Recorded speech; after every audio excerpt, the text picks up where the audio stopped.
Six of Wands. I'm just cleaning here, and wanted to talk a little bit, Ace of Cups, about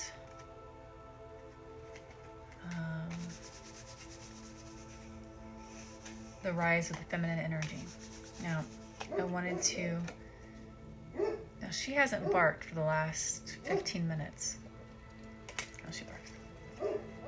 Anyway,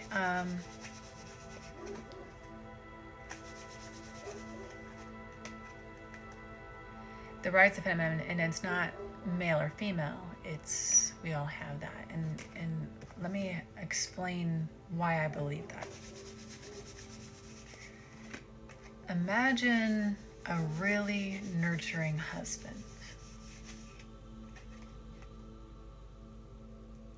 Now imagine a cute little bubbly woman who fixes shit around her house and is doing this and doing that and solving problems and protecting and providing. Okay, I think that is sufficient. You can build from there, and we'll continue talking about it. The artist.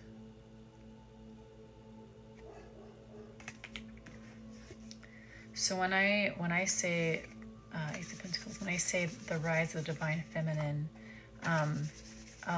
because I know that I'm still building here and people come and go, and so I'll repeat this thing.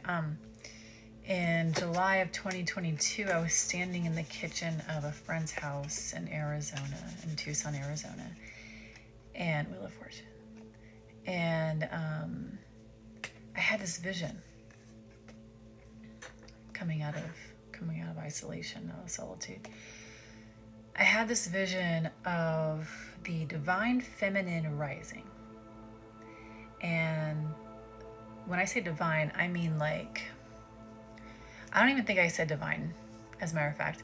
What I saw was the feminine energy, and I saw it as energy because I saw male and female faces and bodies.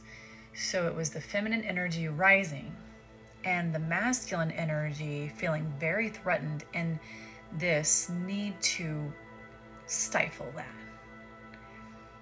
And then the feminine energy just continues to rise.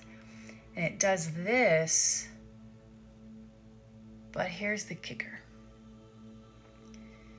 In this vision, see, the feminine energy is naturally nurturing and caring. And not that the masculine energy isn't, it's just the woman is more in touch with her intuition, with the heart space, okay? So, not talking about male or female, okay? So, what happens is the more that we get in touch with the softer side of ourselves, the compassion, the love, the kindness, the generosity, the standing our ground, the not taking the bullshit, and moving in love, not revenge, okay? Not apathy.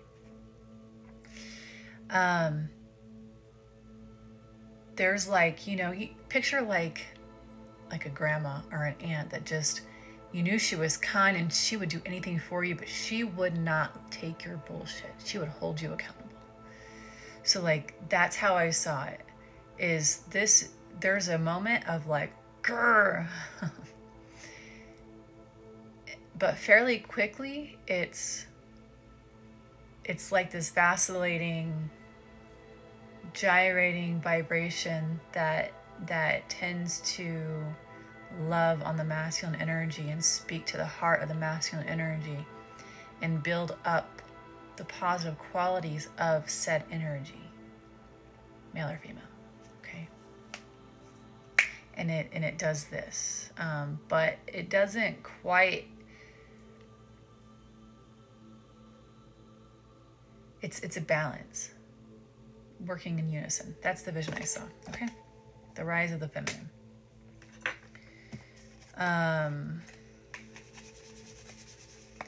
I see this comment often here on TikTok, and it's, don't give men the mic.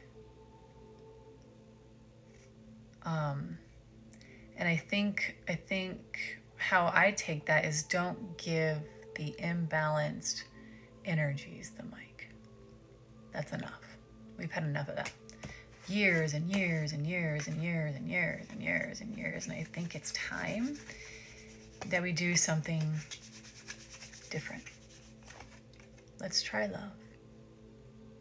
And I really mean that. So, for example, I'm talking to like, I know what you believe, and I know what I believe, and I understand where you're coming from, because personally for me, I've been there. I was a Christian. I picketed at abortion clinics. I don't know why, 5 of Cups. I've picketed at abortion clinics, and I didn't think there was anything wrong with being gay, and I hated, in my soul, I hated the feeling of people just hating on that. And it didn't make sense to me, because in one breath I'm being told by my parents that, and church, that it's not the person, it's the energy, it's the spirit, the energy, okay? Call it whatever you want.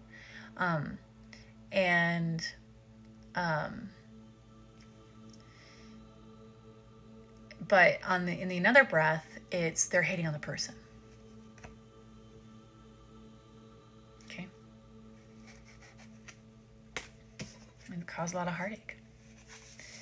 But I thought, I'm like, wow, I can't believe you killed a baby. I can't believe that you had an abortion. And I just thought, anyone who didn't understand that, I at one point I became livid. But when I was picketing as a child, this is what I was. I would cry seeing the facial expressions, like the difference when women would go in for an abortion and when they come out. I'd cry. I'd pray for them.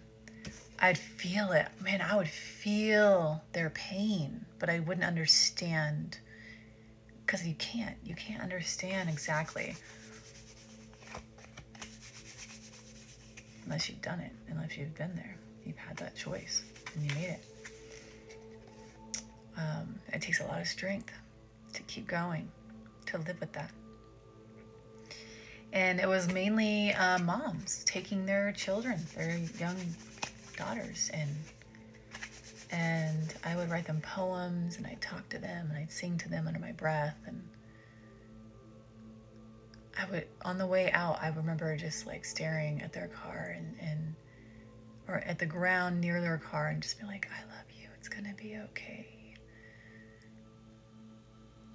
It's okay.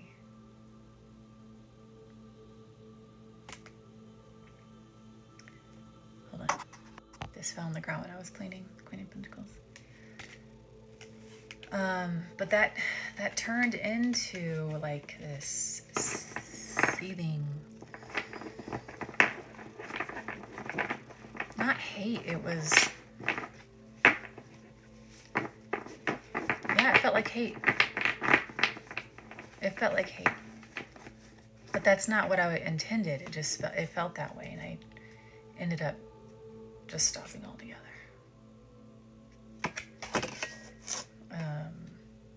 And what I mean by stopping is I got off of Facebook. This was years ago. And I had to really work through that. Judging. I was very judgy about it. I was very judgy. But the thing is we can either be like them, people who are judgmental and apathetic and greedy and who lie, steal, cheat, and kill to get what they want in life, and then call it good, God, who put other people down to rise up, to exploit,